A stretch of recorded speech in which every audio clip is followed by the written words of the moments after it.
After watching the trailer for Eclipsium, a psychological walking horror simulator, I was immediately hooked, and I'm sure you can agree with this because it was so well put together. This presentation alone seemed to promise an experience worth diving into, and the game did deliver, but as a whirlwind of both negative and positive emotions. From the excitement of exploring its inner world, to the frustration of its drawn-out pacing, to the hilariously outlandish moments that I couldn't stop laughing about, and finally the pure confusion about what it was trying to convey. In the end, I left with more questions than I had answers. I want to take a moment to discuss walking simulators and immersion to help explain how it works so well sometimes, and for others, it just doesn't. For games of this genre, pacing has to be handled well, something that rewards your curiosity and doesn't drown everything else out completely. If you built a game where nothing happens and there's nothing to explore, what's the point? Take a game like Dream Barbecue for example. It's wild, surreal, and full of hidden details around every corner, appealing to the curiosity seekers, theory crafters, and anybody else that is drawn into the bizarre worlds and creations of Joel G. Even if you're a player that might miss the underlying meanings and references,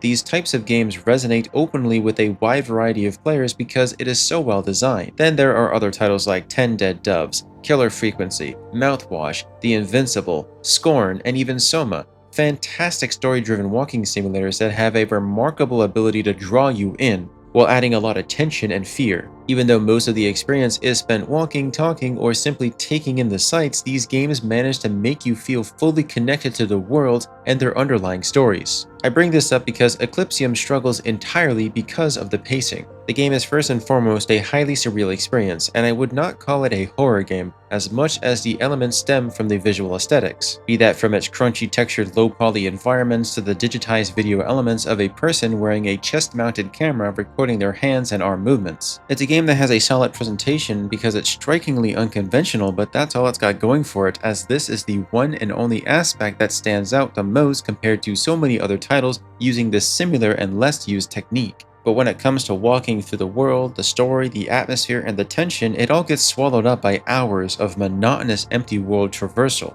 There is almost no meaningful player interaction with the world for a full hour and a half as you slowly tiptoe from location to location with its strict on-the-rails path. You never feel pulled in, and you never feel present, neither as a player or as a viewer. You're simply being dragged along. And of course, as you start to feel like you finally planted your feet and found solid ground, the rug is suddenly pulled out from under you, where you're left second-guessing yourself on what you've gotten yourself into with a marching line of anthropomorphic pigs, a well-oiled machine, flying fish, keys, cults, a fixation on a girl, and hospital flashbacks, which all blend together like a fever dream. Touching more on the visuals, Eclipsium knows how to impress you when it wants to, but takes so long to get to. These moments are few and far between long stretches of emptiness, often offering no atmosphere, no tension, no fear, no wonder, no curiosity, and no drive to see what lies around each and every corner. While there is an option to adjust the visuals from very crunchy pixelation to a more comfortable setting for most players who have visual impairments,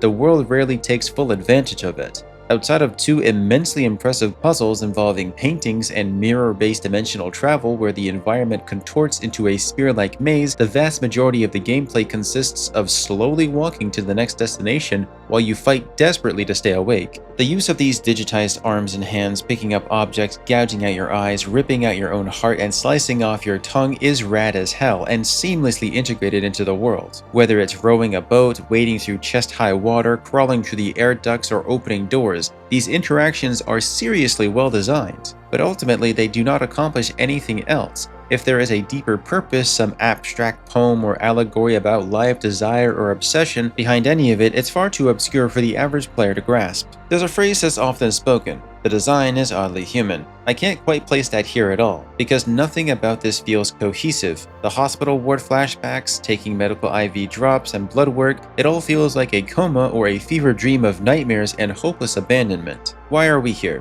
Why are we walking around for countless hours with no story, no narrative, and almost nothing beyond the brief moments of environmental atmosphere? You've got a few branches breaking here, a few birds chirping there, and a few cogs turning there. The world crumbling around you, it feels designed to confuse you, and in that it succeeds, but it's missing the core element of player engagement. It's less of a game and more of a visual spectacle, not because of its short length, but due to a lack of genuine tension, whether you're aimlessly walking through a village, a sunken ship, a drained ocean, or the pitch-black forest. Any initial buildup of tension will never last. This is because you're kept at arm's length and gradually pushed away, leaving nothing that connects you, nothing that stays in place long enough to fully envelop your mind. Other moments reveal the game's rushed feel or lack of polish, letting players see it from the developer's perspective. For example, when exiting the forest and turning the corner, the trigger is completely visible, the trigger that loops you back to the village if you do not have the power of fire to guide your path. This could have been easily remedied, as these are simply overlooked details that only required making the texture smaller or more condensed within the forest itself,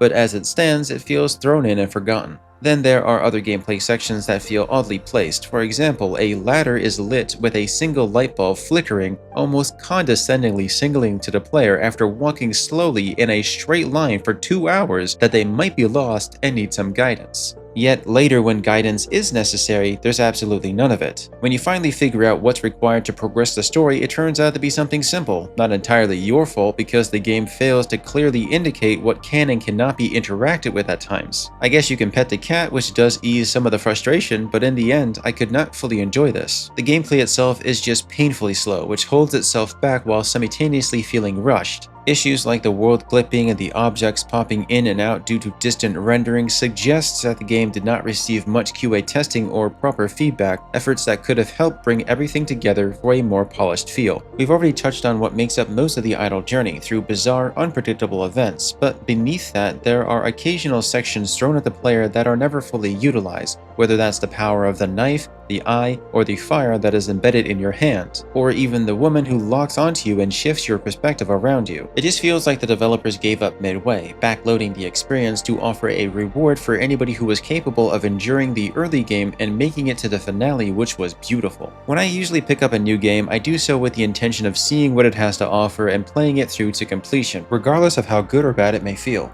And no matter how hard I may struggle to put it down or pick it back up, I want to experience it from every angle. I can't say that I was excited for Eclipsium. I heard about it through the publisher's emails and decided to check it out because it looked really good. That's often how the hook works. I just didn't feel like I was playing the game. Instead, it felt like the game was grabbing me by the shins and heaving me along without my consent, which is why everything feels so painfully slow. It's not a jog, not a sprint, just drag momentum that lasts far too long because it feels like I'm desperately digging my hands into the soil and dragging myself along and screaming at the top of my lungs for it all to be over. I don't mind walking simulators that are this slow, I've played my fair share, but when the slowness stretches out for hours on end, it feels like the game was created by somebody who doesn't understand how atmosphere and tension are supposed to work hand in hand. With the pixelated intended focus, there's nothing else to keep you engaged because nothing's there because you can barely see it. And even if you do sharpen the visuals, it's going to lose its allure. Because of this, I cannot recommend Eclipsium. It's far too drawn out, has no clear or concise story, feels haphazardly thrown together, and ultimately left me exhausted and confused. So if you're ever in the mood for a new horror game featured as a walking simulator, I would honestly recommend you check back to our previous discussion because those games are far more engaging and worthwhile for your time if you've been looking for something new or an older niche title to explore.